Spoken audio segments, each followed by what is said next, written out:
quelle carte empruntez-vous vers votre chemin du bonheur? Pourquoi je vous pose cette question? Eh bien parce qu'une fois au restaurant, j'ai entendu une personne parler et elle parlait surtout de ses aspirations, ses désirs.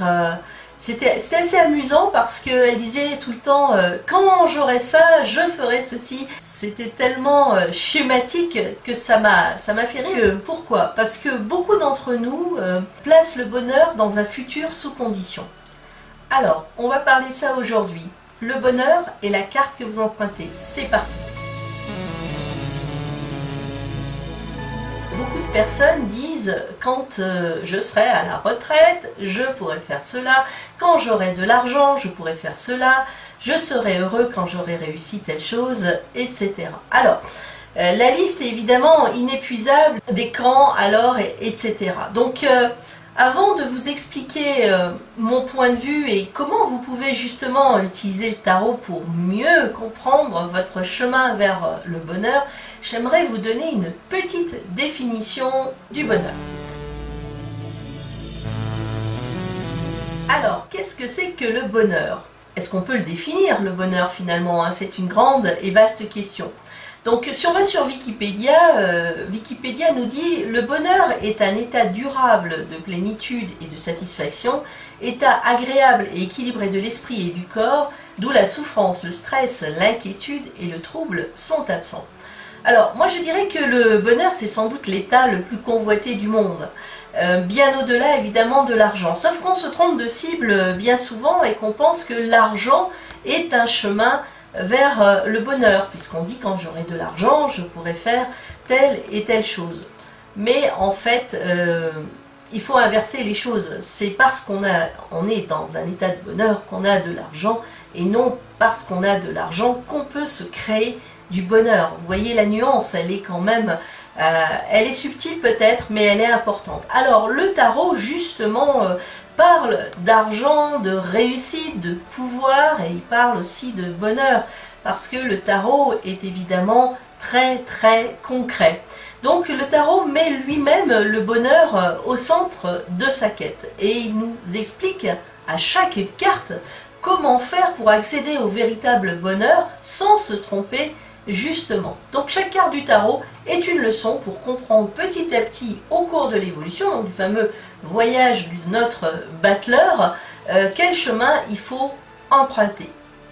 Alors l'idée de bonheur suivant les cartes du tarot, ce n'est pas le fait de posséder du pouvoir, d'utiliser de l'argent ou d'être dans le monde matériel ou d'avoir une focalisation sur ce qui est temporaire. Donc en fait, le tarot prend la précaution de nous expliquer, avant de nous montrer ce qu'est le bonheur, ce que n'est pas le bonheur, pour nous permettre ensuite de comprendre comment justement on peut accéder à ce bonheur. Tout en sachant bien évidemment que ce bonheur n'est pas la plénitude matérielle. Il ne peut être atteint que par une connexion à la sphère spirituelle, et qui n'est pas, attention, forcément religieuse. Alors, le bonheur, finalement, est-il atteignable? S'il peut paraître difficile pour beaucoup d'atteindre l'état de bonheur absolu, un état bien plus accessible, finalement, qui est un chemin vers le bonheur, est celui de l'état de présence. Alors, qu'est-ce que c'est que l'état de présence? C'est le fait que on prend conscience que ce qui se passe, ça se passe maintenant, aujourd'hui, à l'instant même, à la minute même et à la seconde même. C'est faire ce qui est ici, maintenant, et sans être hier et sans être demain. Tout simplement maintenant. À ce titre, la plupart des lames sont essentiellement de face. Alors, c'est un aspect important de la convention du tarot parce que même si une lame peut avoir un regard tourné vers la gauche ou vers la droite, la plupart du temps elles sont de face ou elles sont légèrement comme ça en trois quarts. Il y a très peu de lames qui sont complètement tournées d'un côté ou de l'autre. Donc ça c'est un message aussi important sur l'ici et maintenant. Les cartes du tarot sont sur le moment présent. Alors c'est vrai qu'en écoutant cette personne parler au restaurant, j'ai eu cette réflexion qu'elle est loin du bonheur parce que finalement son bonheur est toujours reporté à demain. Donc c'est un peu de la procrastination du bonheur. Et si elle ne prend pas conscience qu'en fait le bonheur il commence aujourd'hui, finalement c'est une quête sans fin. La carte la plus parlante sur le maintenant et peut-être la plus difficile, c'est la carte du pendu. Parce que le pendu, il maintient dans un état presque forcé finalement, où on accepte de ne rien faire et en tous les cas, être en toute présence aujourd'hui. D'ailleurs, j'ai écrit un article dessus, le pendu, un incontournable sur le chemin du bonheur. Vous trouverez le lien dans la description. Donc beaucoup pensent que le bonheur se trouve dans un futur non déterminé. Certains pensent qu'il arrivera demain, d'autres pensent qu'il arrivera après-demain, mais personne ne pense qu'il va arriver maintenant, à l'instant même. Alors justement, comment accéder au bonheur avec le tarot? Alors petit à petit, à force d'observer, justement à travers ces questions, vous allez vous rendre compte qu'il n'y a pas de problème dans la vie, il n'y a que des projections du mental. Parce que le tarot, c'est très bien également expliqué. On a tendance à échafauder par anticipation aux choses qui vont arriver ou par remémoration. Donc plus on avance sur cette voie de présence, plus on se rend compte que finalement, le bonheur, c'est de profiter de l'instant présent, quoi que l'on fasse. Et là, eh bien, il n'y a plus de stress, ou alors très rarement finalement.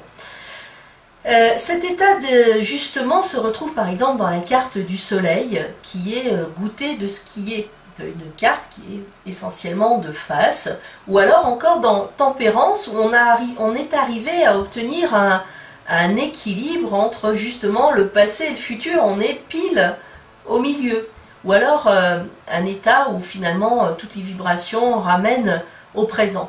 Donc c'est vrai qu'il y a beaucoup de cartes du tarot qui donnent ce genre de définition du bonheur, je dirais presque toutes finalement, parce que même les cartes qui montrent un accès au pouvoir matériel, à l'argent, sont également finalement des cartes qui ramènent au présent. Si on prend le diable est de face, il s'occupe de ce qui se passe maintenant, il ne va pas sentir demain ce qui se passe dans son corps, il ne va pas échafauder quelque chose plus tard. Le plaisir c'est maintenant, on ne ressent pas du plaisir dans le futur, ni dans le passé de toute façon, on le ressent à l'instant présent. Donc c'est aussi une carte très ancrée sur l'instant présent. Et on peut dire que le diable, finalement, dans ce qu'il vit justement dans cette présence, il est foncièrement heureux de ce qu'il fait. Qu'est-ce que ça veut dire être présent? Eh bien, quand on réfléchit bien et qu'on regarde, on se dit, ben, maintenant, je pense à quelque chose qui me fait un souci, et si je me ramène à maintenant, je me dis, quel est ton problème maintenant, ici? Tu l'as ce problème? Non, puisque tu es maintenant, donc tu n'as pas ce problème, il est dans le futur. Ça, c'est une première chose. Donc le problème, il est dans 10 minutes, il est dans 3 minutes, il est demain, il est dans 3 mois, il n'est pas aujourd'hui. Donc il faut se ramener en permanence à maintenant. Donc il est vraiment rare qu'on réponde « j'ai véritablement un problème maintenant à l'instant présent ». On a des problèmes très temporairement finalement dans notre espace-temps de vie.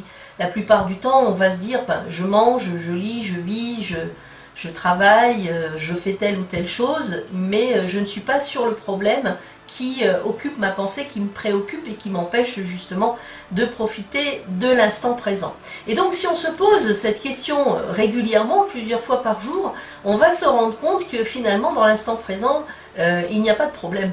La plupart du temps, on est vraiment très bien. Donc ça c'est un excellent chemin justement vers le bonheur et vers l'idée d'apprécier la vie. Donc ce que l'on a ici pour vous aider également, c'est l'importance de l'observation. Une des meilleures façons de goûter au bonheur, sans aucun doute, c'est d'effectuer des petits réajustements continus et réguliers de la vie. En fait, c'est le meilleur moyen pour comprendre comment profiter de chaque chose pleinement, à chaque instant, et d'augmenter petit à petit justement la jauge de plaisir et de bonheur par conséquent que l'on a sur l'instant présent. Donc il s'agit ici d'aller vers une amélioration globale de la vie, puisque le bonheur, on le dit souvent, hein, ce n'est pas un lieu commun. Les petites choses de la vie apportent beaucoup plus de bonheur que les grandes choses de la vie. Alors finalement, quelle carte du tarot empruntez-vous pour atteindre le bonheur? Alors le tarot montre beaucoup de chemins possibles, ou mieux encore, il donne une panoplie de chemins que nous pouvons emprunter dans notre recherche du bonheur et qui peuvent varier d'un jour à l'autre. Finalement, on n'est pas obligé d'utiliser toujours les mêmes cartes. Donc il va montrer les lignes les plus directes ou même les plus éloignées, c'est-à-dire le chemin des écoliers, hein. On peut faire également des détours pour atteindre un état d'apaisement et de contentement, disons un mieux-être. Donc en suivant les diverses routes qui sont proposées par les cartes du tarot, nous pouvons apprendre justement comment rejoindre la route principale et nous rendre compte que finalement demain n'existe pas plus qu'hier finalement n'existait. Je vous propose de télécharger une petite liste avec les cartes et à quoi ressemble leur chemin du bonheur. Je vous remercie d'avoir écouté cette vidéo. Mettez-moi un petit pouce bleu pour m'encourager à faire d'autres vidéos. Abonnez-vous à ma chaîne évidemment et puis cliquez sur la petite clochette à côté pour recevoir mes vidéos en temps réel. En tous les cas, merci pour votre écoute et à très bientôt. Bye bye.